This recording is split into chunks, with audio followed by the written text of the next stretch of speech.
नमस्कार साथियों, सृष्टि क्लासेस नौर के इस ऑनलाइन प्लेटफॉर्म पर मैं नितिन शर्मा एक बार फिर आपके सामने एक नया टॉपिक लेकर हाजिर हुआ हूं।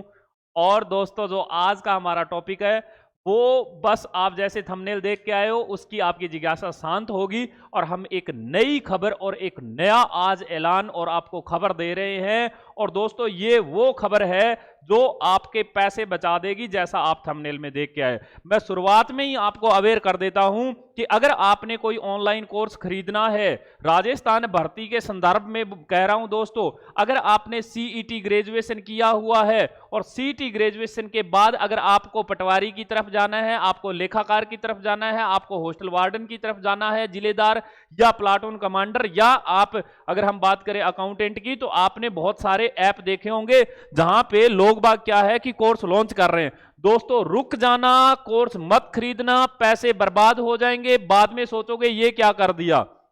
रुको जरा, ठहरो, अभी तो है ना वो वाला डायलॉग सुना हुआ है, तो रुक जाओ एक बार, थोड़ा सा शांत रहो। मैं बताता हूं इसके पीछे की आखिरकार वजह क्या है, कहानी क्या है। दोस्तों, जैसा अगर आपने हमारा लास्ट वीडियो देखा तो आपको पता होगा, नहीं तो मैं बता दूं, सीईटी ग्रेजुएशन का जो अभी अभी स्कोर कार्ड जारी हुआ है, इस स्कोर कार्ड में क्या है कहानी कि सबको मार्क्स मिल चुके हैं, किसके कितने मार्क्स आए हैं, कितने डिलीट हो गए कौन सी पारी में, वो सब आप फला डिमका जानते हो। हम तो खबर पे बात करते हैं जो सबसे बड़ी अभी की लेटेस्ट न्यूज है, और क्या होने वाला है आप खुद हैरान हो जाओगे, आपके होश उड़ जाएंगे।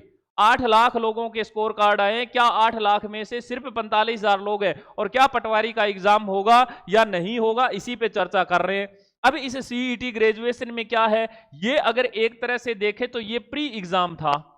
इसके बाद जैसा हमें अधीनस्थ बोर्ड ने बताया था, उसके बाद अलग अलग वैकेंसी आनी थी। किसकी आनी थी? एक तो आनी थी पटवारी की, एक आनी थी प्लाटून कमांडर की, जिलेदार की, है ना, लेखाकार या अकाउंटेंट की। अब ये अलग अलग वैकेंसी आनी थी। इसके साथ साथ एक हॉस्टल वार्डन, है ना, ये जो वैकेंसी आनी थी दोस्तों, इन सब वैकेंसीज के अलग अलग पेपर होने थे, क्योंकि पटवारी का अपना सिलेबस अलग होता है।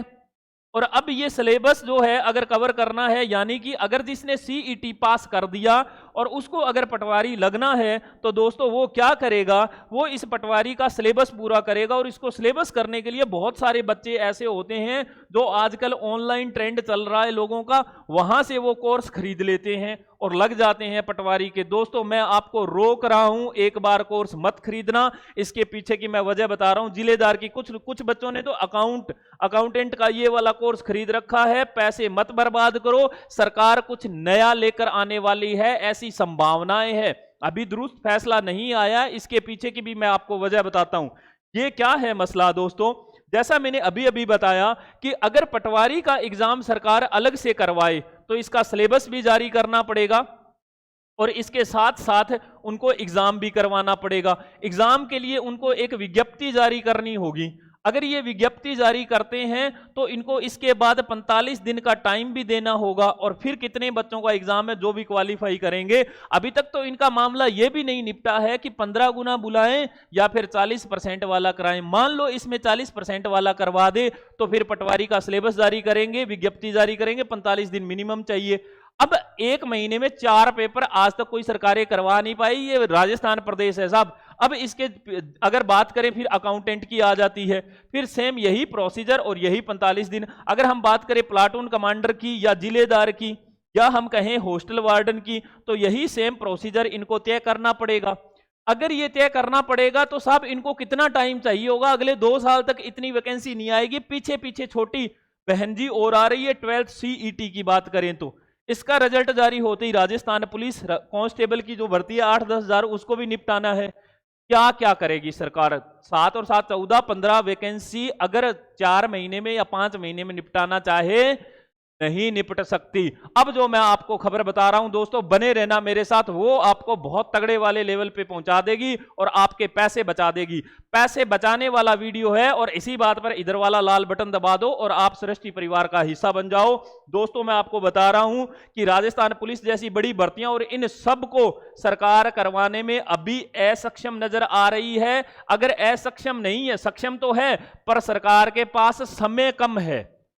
समय कम है, इसीलिए सरकार ने इसका एक और सुना जा रहा है, ऐसी काव्यात लग रही है, ऐसी संभावनाएं हैं कि कुछ ऐसा होने वाला है। वो क्या है?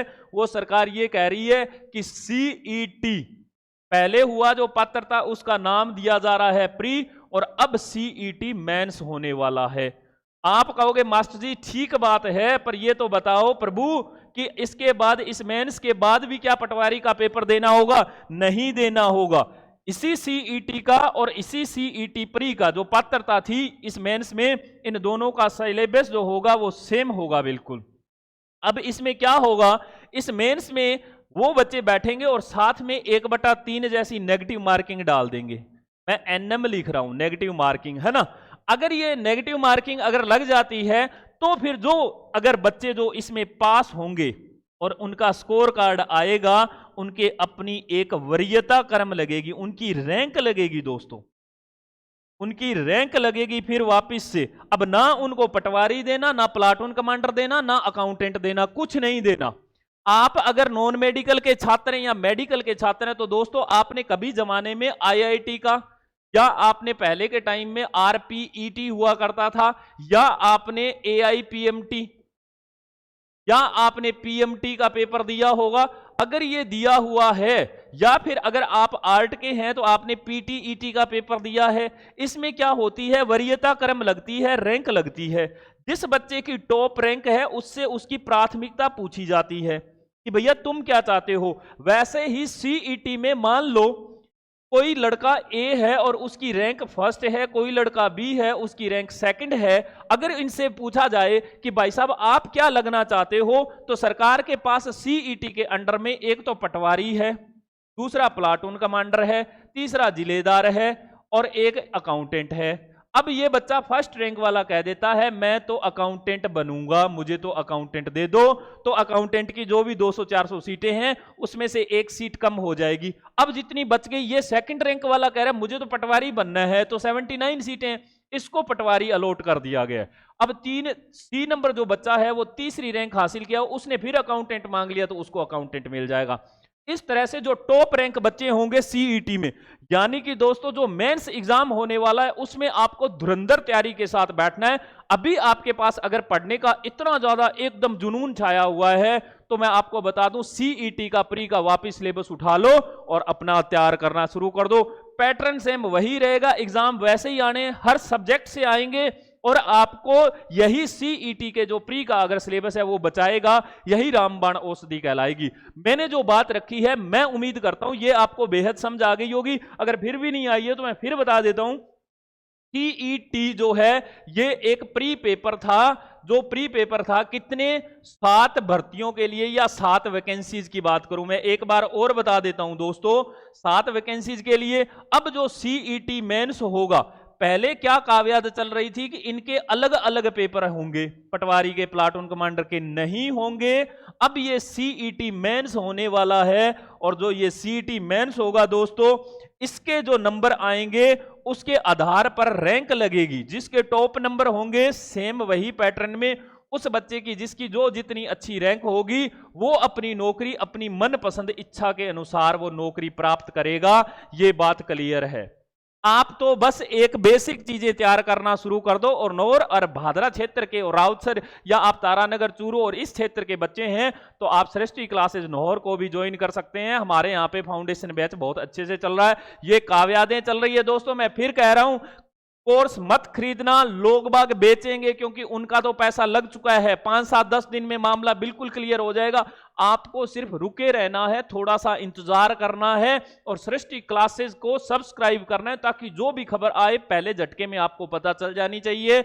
इसी के साथ दोस्तों मैं आपसे अलविदा लेता हूं अब, और बहुत बहुत शुक्रिया। आप हमारे परिवार का हिस्सा जरूर बन जाना और आप इसे सब्सक्राइब करना। बहुत बहुत शुक्रिया, धन्यवाद।